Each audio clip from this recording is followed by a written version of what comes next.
Assalamualaikum, selamat datang ke Soleh English. Ini adalah SETT, Soleh English Teaching Tools untuk guru-guru menjalankan kelas bahasa Inggeris yang interaktif di tadika. Now let's see what's inside the box.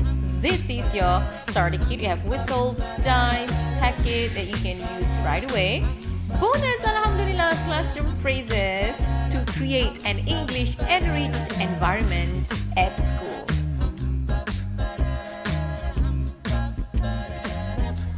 What to do? How to do it? This is the CAG, your class activity guide. Dalam buku ini telah tersusun komponen-komponen yang sepatutnya berlangsung dalam satu kelas bahasa. Ada dimulakan dengan oath, doa, disusuli dengan language input, kemudian language output dan juga bagaimana cara permainan-permainan bahasa dijalankan. The picture cards, these colorful and brightly illustrated cards, are very useful for your language games in class. Boleh dimainkan secara berkumpulan, berpasangan untuk kanak-kanak mengeluarkan bahasa Inggeris. Jadi kad-kad ini digunakan sebagai visual dan juga bahan permainan bahasa.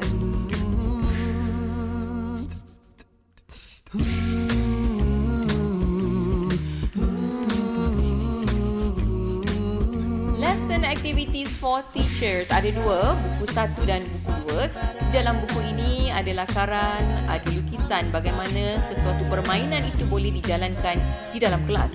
Ada permainan yang tidak memerlukan apa-apa peralatan. Ada permainan yang menggunakan kad-kad yang besar tadi dan ada juga yang menggunakan kad-kad mini.